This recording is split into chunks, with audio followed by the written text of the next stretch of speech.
sou a Márcia Guerra, uma professora formada em serviço social, mestrado e doutorado também em serviço social, uma educadora.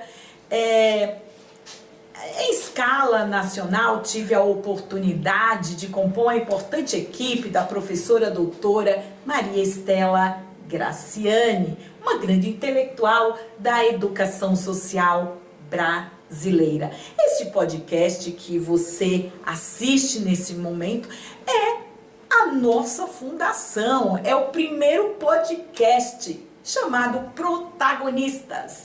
As pessoas que virão aqui são aquelas pessoas que fazem a diferença, né? A partir das suas experiências de vida, para fortalecer o ser social, para fortalecer pessoas.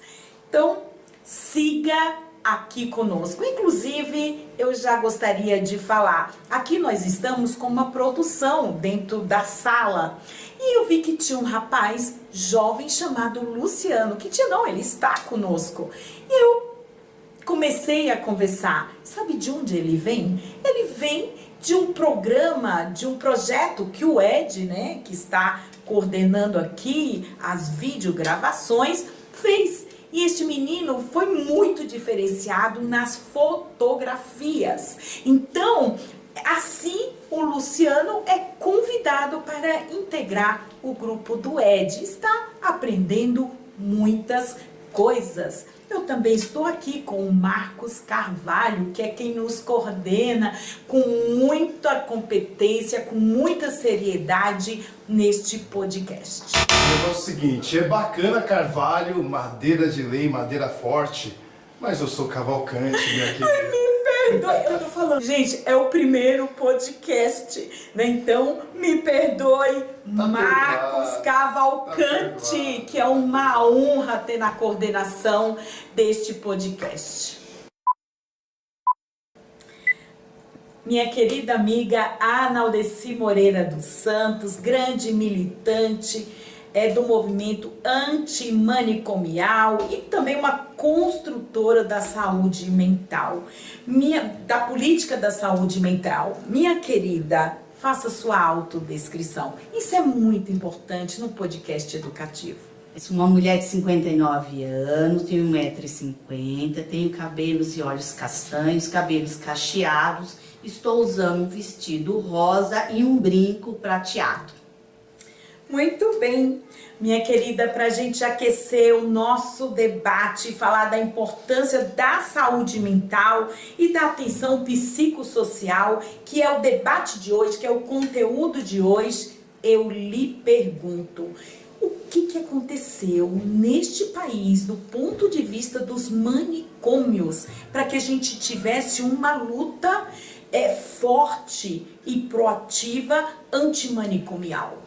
Márcia, essa é uma reflexão e um debate muito importante. Para a gente pensar, até a década de 2000, o que a gente tinha no Brasil para ofertar às pessoas com sofrimento psíquico. Então, o Estado brasileiro, durante décadas, ele ofereceu a essas pessoas espaço, onde que era espaço de violação de direitos, espaço onde que o cuidado não era singularizado, não era a partir do sofrimento singular, mas sim a partir do coletivo. Era espaço onde que as pessoas às vezes dormiam no chão, sem colchão, sem roupa. Essas pessoas não tinham o mínimo para a sua dignidade, que era a alimentação. Tem vários relatos onde que os manicômios, que era a única política que o Estado brasileiro ofertava a essas pessoas que estavam passando por um sofrimento, elas acessavam que eram espaços, hospitais grandes, que chegaram a ter hospitais com mais de 1000 leitos e com todos os seus direitos violados. E aí a gente foi caminhando para que tivesse uma grande mobilização e movimentação para a mudança desses espaços e dessa política. Analdeci, eu lembro uma vez conversando com você, me parece que foi numa formação que vocês tiveram numa experiência com alguns usuários que vinham, né, desse processo aí de manicômio, de violação de direitos. Eu lembro de um que não sabia como era o formato de um ovo, porque era um descolamento tão grande da realidade que eles não tinham esse tipo de experiência. Então, foi muito agressivo, né? O tipo de tratamento dado nos manicômios, né? Em si, era uma violência, como bem você falou, né, minha querida? Isso mesmo, Márcia. Olha, nós precisamos pensar que essas pessoas chegavam nesses manicômios, nesses espaços, nesses hospitais, ainda criança. E eles era um cuidado entre 4 paredes. Eles não tinham acesso às informações, eles não tinham acesso àquilo que é o básico, porque chegava tudo pronto. Então, uma criança que sempre se alimentou a partir de uma marmita, e que muitas vezes essas marmitas eram compostas com arroz, água e farinha, elas não tinham noção do que era determinados objetos que compõem a sua alimentação. Por exemplo, tem um relato de uma moça, aos 20 e poucos anos, quando foi mostrado para ela um ovo, ela dizia, mas isso não é um ovo, porque ela só conhecia o ovo quando o ovo estava frito, quebrado, assim, e ela não sabia o que era.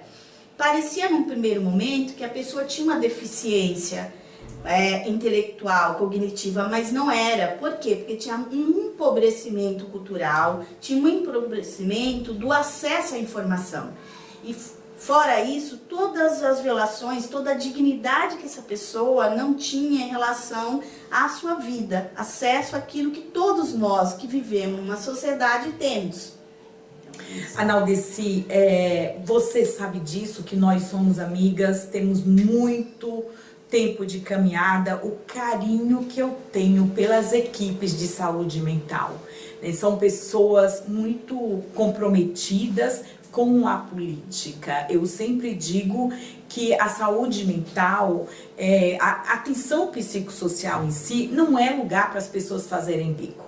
É lugar para aquelas pessoas que são comprometidas, capacitadas, mas uma outra conotação de capacitada do ponto de vista da luta da própria política. É um trabalho, mas um trabalho voltado para a luta em si desta política. E para falar nisso, Analdeci, já vamos entrando aí no novo marco regulatório, que é da saúde pública brasileira, a importância disso, inclusive da Constituição Federal Brasileira e também da rede, né, que a RAPS, que é a Rede de Atenção Psicossocial. Já vamos falar disso, porque isso sim tem muita importância. Tem muita gente, Analdeci, que desconhece a importância desta rede, que é fundamental hoje dentro do SUS, que é o Sistema Único de Saúde. E o tanto que isso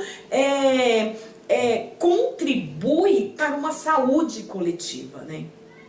Márcia, você falou de 2 questões que são fundamentais para a gente atender quais são as ofertas de cuidado que o Estado brasileiro faz hoje, disponibiliza para a população. Primeiro, você falou dos marcos regulatórios. Então, vamos tentar trazer os marcos regulatórios para a gente poder identificar. Primeiro, a Constituição de 88. Na Constituição de 88, o capítulo da saúde foi importantíssimo para que a gente pudesse pensar depois no SUS, que é o maior sistema de inclusão brasileiro, que é o Sistema Único de Saúde, que foi a Lei 8080 de 90. Então, o SUS, ele traz o capítulo da organização do sistema de saúde. O outro foi a Conferência de Saúde Mental. Essa conferência, que ela é de 86, o que ela fala? Ela começa a discutir a reforma psiquiátrica. Então, a gente está falando aqui da Constituição de 88, da Constituição do SUS, da reforma psiquiátrica, que foi a discussão da mudança de um projeto de saúde mental e atenção psicossocial. A reforma, ela não foi por acaso que ela foi implantada. Para implantar a reforma... Foi muita luta, né? Foram muitas lutas, e aí para a gente pensar quem eram essas pessoas. Então a gente está falando de pequenos coletivos que se reunia nos territórios para pensar um outro jeito de cuidar dessas pessoas. Então, aquela associação de bairro, aquele clube de mães que a gente tinha, aquele movimento lá que lutava pela infraestrutura, também lutava por uma mudança nos serviços que tinha à época de saúde mental. E teve um momento fundamental que foi o movimento dos trabalhadores, dos usuários, que foram para a rua dizendo: uma sociedade sem manicômio. Esse era o norte que as pessoas falavam.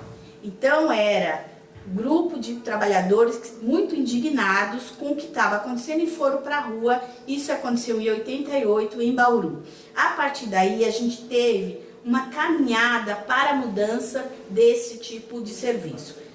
Aí foram vários momentos. Esse foi um momento importante em 88. Outro momento super importante foi o momento em que se apresenta no Congresso Nacional um projeto de lei que depois foi aprovado e veio a Lei 10.216.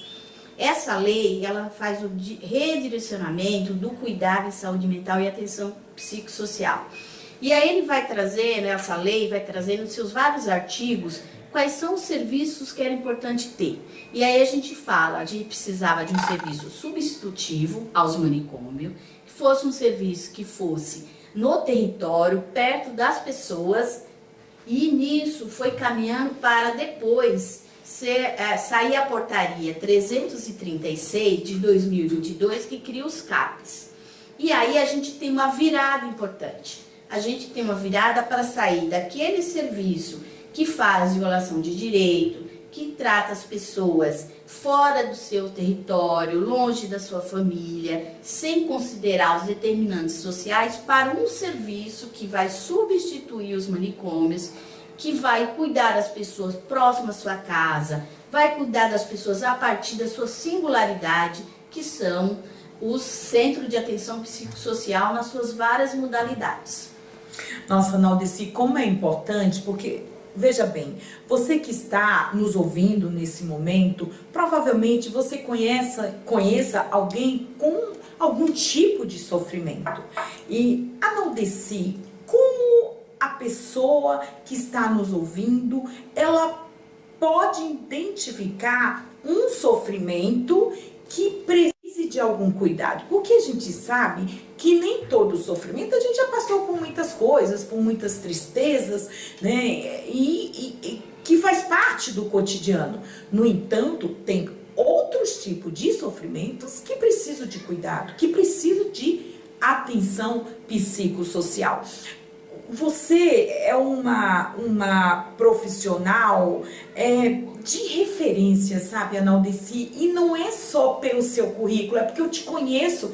Quantas vezes nós te pedimos ajuda no sentido para identificarmos, para encaminharmos determinadas pessoas que estavam com sofrimento psicossocial e que precisavam de ajuda. Como a pessoa que está nos ouvindo agora pode saber se é um sofrimento da vida cotidiana ou se é um sofrimento que precisa de tratamento? Para isso, Márcia, nós precisamos fazer uma diferenciação, o que é o sofrimento psíquico a partir daquilo que nós falamos, que é um sofrimento que tem a ver com as questões da vida que a pessoa vai viver, e aquilo que passa a ser um sofrimento que precisa de uma intervenção da saúde pública e da saúde mental. Então vamos pensar o que é. Uma pessoa que ela está vivendo um luto, aquele luto é um sofrimento da vida, que perdeu alguma coisa, perdeu um ente querido, perdeu alguém, ele pode ser um luto que é algo que ele vai viver tranquilamente, mas pode ser que esse luto não, porque esse luto pode estar trazendo para ele perdas, trazendo para ele incapacidades, porque um luto que é a partir, por exemplo, de uma morte muito violenta, você vive de um jeito. Um luto a partir de uma pessoa que estava doente é outro. Um luto a partir do suicídio é outro. Então, os lutos a gente vai vivendo e isso vai trazendo sofrimento. Então, a gente vai olhando para as pessoas dizendo assim, esse sofrimento, ela não aguenta, ela precisa de uma intervenção de uma equipe especializada ou de uma equipe que a gente fala, uma equipe de generalistas. E aí, como que as pessoas acessam essa rede? Então, lembrando, Nós temos no Brasil algo muito importante, que é a rede de atenção psicossocial. Essa rede tem vários componentes, vários serviços. Então, não é um serviço só. Você vai caminhando para acessando esse serviço a partir do seu sofrimento e da intensidade, da complexidade do sofrimento. Então, primeiro momento, a pessoa pode buscar o atendimento naquilo que nós chamamos na atenção primária, na UBS, lá perto da sua casa. O primeiro momento é acessar a equipe de estratégia de saúde da família, ou a que a gente fala a equipe generalista. Depois, lá dentro da UBS, a gente tem as equipes especializadas, que são as equipes multiprofissionais, e essas equipes avalia a pessoa e vai identificar o grau de sofrimento, a intensidade, a complexidade. A partir daí é feito um projeto singular para a pessoa, um projeto terapêutico singular, e esse cuidado vai ser transicionado para outros serviços. Uma coisa importante é que alguns serviços de saúde mental não precisam de encaminhamento, são portas abertas. Então, por exemplo, atenção, a UBS, você não precisa de encaminhamento, a pessoa não precisa de encaminhamento para o Centro de Atenção Psicossocial, ele é um serviço de porta aberta. Na urgência e emergência, que é um outro componente da RAPS, ele também não precisa de encaminhamento. Então, a RAPS, ele tem serviços que não precisam de encaminhamento. Mas, se a pessoa não está em condições de buscar esses atendimentos, existem dispositivos e arranjos que podem apoiar e ajudar a pessoa a chegar a ter esses serviços. Muito bem. A Naldeci, você sabe, eu sou uma assistente social e como uma assistente social faz parte da nossa natureza, da nossa profissão, pensar a integralidade, assim como a sua. E assim também como a política que você atua como profissional na garantia dos direitos, que é a saúde mental e a atenção psicossocial. Nesse sentido, por que nós temos que fazer uma defesa desta política? Porque é nesta política que a gente vai conseguir integralizar o sujeito. Por quê, Naldeci? O tanto que o racismo, ele tira a humanidade das pessoas. E muitas vezes isso acaba criando um sofrimento terrível para a condição humana. Não só o racismo, por exemplo, o desemprego. A gente é classe trabalhadora e a gente sabe o tanto que é difícil. Eu já fiquei desempregado um período na minha vida, você também ficou, e o tanto que a gente precisou de uma rede de apoio, né, para pagar a luz, para fazer compra, essas coisas do dia a dia que tira qualquer juízo da pessoa, né? E uma outra questão é a violência. A violência doméstica, né? A gente sabe, o feminicídio está aí, mas o tanto que uma mulher agredida, eu estou falando da mulher, mas a gente pode falar também da criança e do adolescente, então o tanto que a violência, ela impacta no sofrimento, ela cria um sofrimento, né? Então, a questão da xenofobia, a questão do capacitismo, sabe? Essas questões não são pautas isoladas. E por que a gente tem que fazer uma defesa desta rede, né? Da rede de atenção psicossocial? Porque ela vai identificar e junto com a rede, com as outras políticas públicas, vai fazer um enfrentamento desse tipo de violência, né? Márcia, você trouxe aí um dos princípios do SUS, que foi a integralidade. O SUS ele tem 3 princípios importantíssimos, que é a universalidade, a integralidade e a equidade, né? E dentro desses 3 princípios, nós vamos fazer o cuidado em saúde mental e atenção psicossocial pensando nos determinantes sociais e determinantes de saúde. O que são isso? Os determinantes de saúde são aquilo que nós falamos que vai impactar na vida das pessoas. Então é isso, uma pessoa que vive por situações de violências, eu posso citar violências urbanas, violências domésticas, violências outras, em relação à questão do racismo, da sexualidade, da identidade de gênero, da falta de acesso daquilo que é o básico, por exemplo, a falta de alimentação, de moradia, as condições em que ele mora vai interferir no seu sofrimento. Então, esses determinantes de saúde faz muita diferença quando a gente vai fazer diagnóstico do sofrimento. Por quê? Uma pessoa que mora num lugar onde que ele não tem água encanada, que ele não tem a porta na sua casa, que ele não tem banheiro, é diferente de alguém que mora num lugar com toda a infraestrutura. E isso vai fazer diferença no sofrimento. A mesma situação, uma das discussões hoje é as questões de gênero e raça. Uma pessoa que vive o racismo estrutural ou que vive a questão de gênero, no sentido de que é uma mulher solo, uma mulher que precisa sustentar os seus filhos, quando ela tem uma depressão, é diferente de uma mulher que tem uma mulher branca, uma mulher que tem um companheiro para dividir a questão econômica e o cuidado. Essas mulheres, vamos pensar duas mulheres, uma mulher que é preta, uma mulher solo, uma mulher que vive sobre situação de violência, é muito diferente de uma mulher que não vive isso. Então, o sofrimento é muito diferente. Por isso que nós temos que olhar para esse projeto terapêutico singular, olhando o que atravessa, o atravessamento dessas questões. E hoje, a gente tem vivido momentos difíceis. Por quê? Porque esses tipos de violência, não só hoje, mas historicamente, mas assim, vai trazendo para a pessoa muita dificuldade de lidar com essas questões numa sociedade onde que é muito recente a gente ter políticas em relação à questão do racismo estrutural. É muito recente a gente olhar, por exemplo, uma legislação como a Lei Maria da Penha, que vai o quê? Que cria política para as mulheres que vivem situação de violência, para romper com o ciclo da violência. Então a gente está falando de uma política que tem interface. Então, saúde mental, ela depende do quê? Ela depende aí de serviço de saúde, mas ela depende da intersetorialidade, ela depende de outras políticas. Compromisso político, destinação orçamentária. Então, é uma política que por si só não responde, ela precisa da intersetorialidade.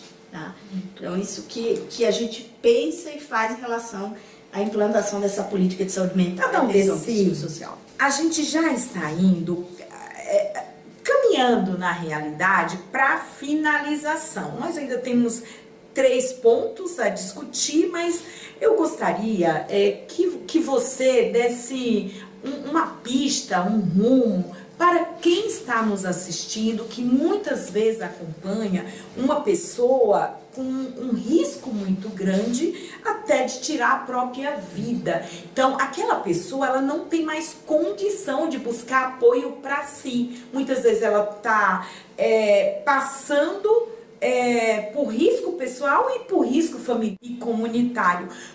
Como que esta pessoa que está nos ouvindo neste momento poderia fazer para apoiar esta pessoa que esteja passando esse sofrimento mais grave aí do ponto de vista do risco pessoal?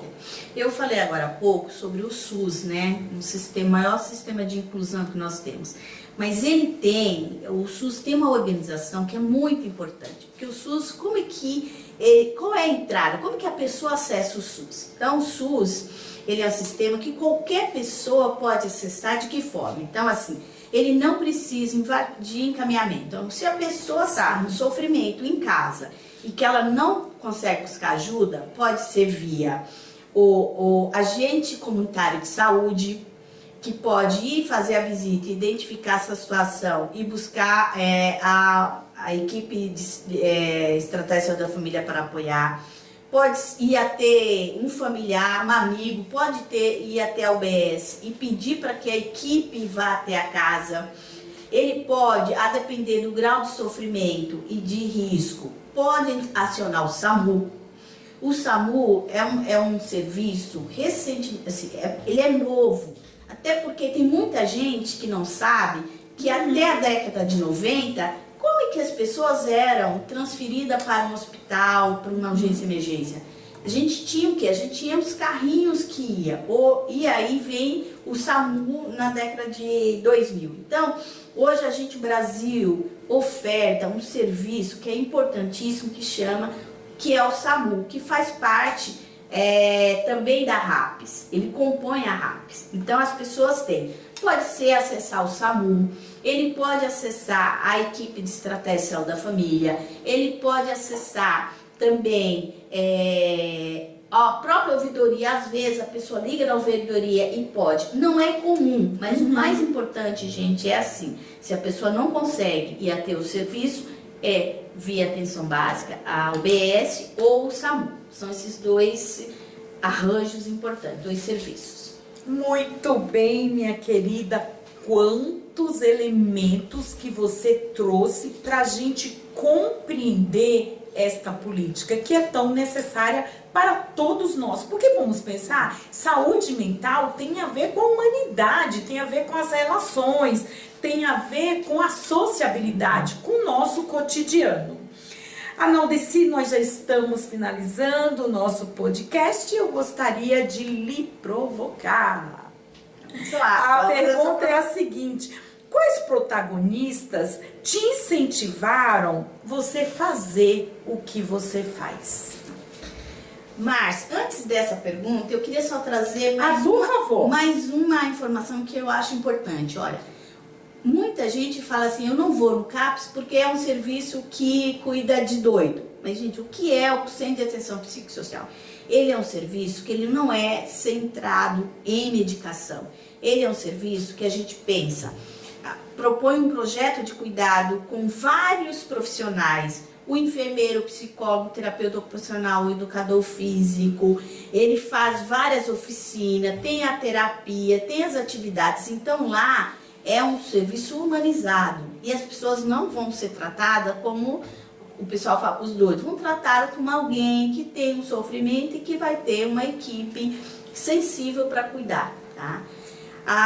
E aí essa pergunta: eu vivi 2 momentos na minha vida. Adolescente, você responder. Vocês viram como é meu primeiro podcast, meio que eu dei uma atropelada na minha amiga aqui, na minha convidada, mas eu aproveito para fazer aquilo que eu deveria ter feito antes, que você trouxe. Mas você quer fazer outras considerações importantes sobre o tema deste podcast? E aí depois a gente vai para a pergunta provocante. Você viu? É isso, né? O que o educador Paulo Freire falava: ninguém educa ninguém, né? Mas ninguém se educa sozinho. Os seres humanos se educam em comunhão.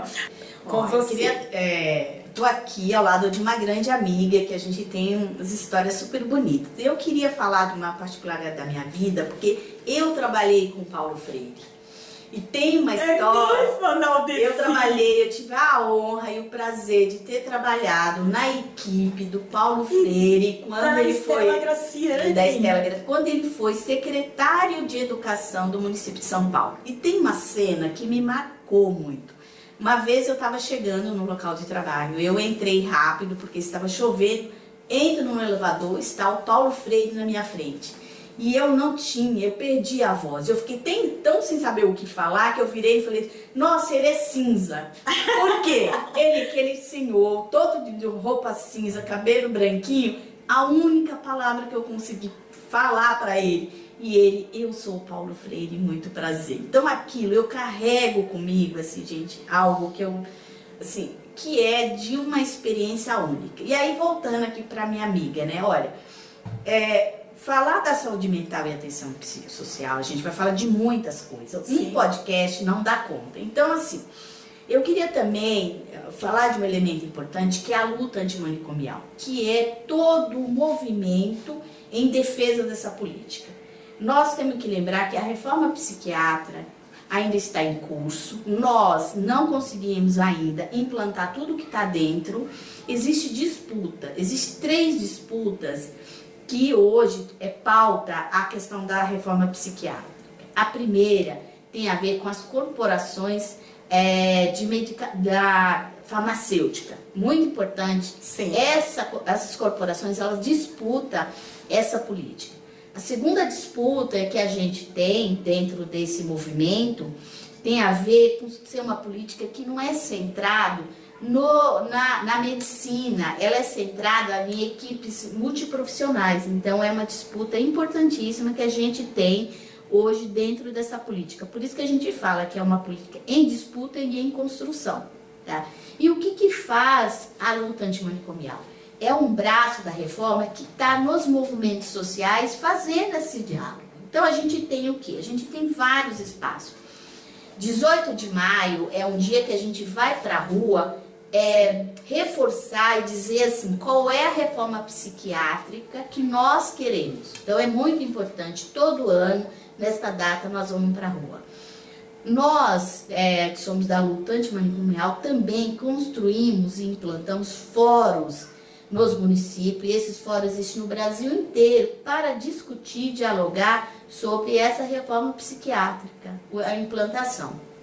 E nós temos também, gente, muitos mecanismos assim, de participação que é importante. A gente tem as ouvidorias do SUS. Importantíssimo, é um canal popular, né, Analdeci? Isso, e que é a ouvidoria do SUS, gente, é muito importante as pessoas poderem acessar e fazer lá as suas reivindicações e as suas denúncias. Outro canal importantíssimo é o Disque 100, que é um espaço aonde que as pessoas vão denunciar a violação de direitos. E a questão da saúde mental pode ser denunciada. Quando você pega uma pessoa que está em casa, sem atendimento, uma pessoa... Nós temos hoje 2 grandes grupos que precisa ser visto, que é as pessoas que estão demenciando, com Alzheimer, hoje não tem uma política muito estruturada para cuidar dessas pessoas.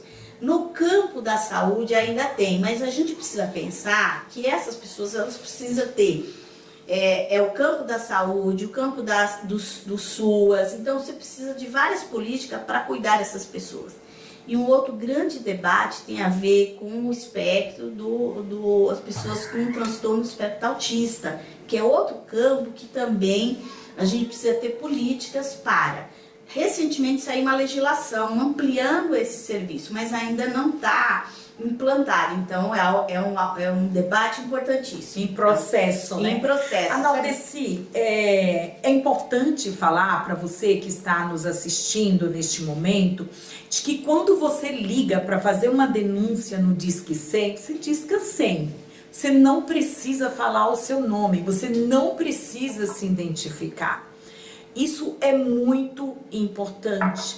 Não é você que precisa ter a certeza da violação. Os órgãos competentes farão a verificação. Analdeci, como eu gostaria, eu já te convido para um outro podcast para a gente falar especificamente sobre crianças e adolescentes.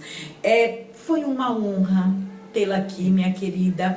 Eu gostaria que você falasse quem foram os protagonistas da sua vida, que te apoiaram, te incentivaram para você fazer o que você faz hoje. Olha, eu tive momentos que foram importantíssimos. O primeiro foi um grupo de jovens no município de Diadema, que eles pularam o muro de um manicômio e resgataram uma senhora que estava internada em condições subhumanas. No dia que eu ouvi esse relato, eu comecei a pensar, eu sei o que eu quero da minha vida. Eu quero ser uma trabalhadora do SUS e saúde mental.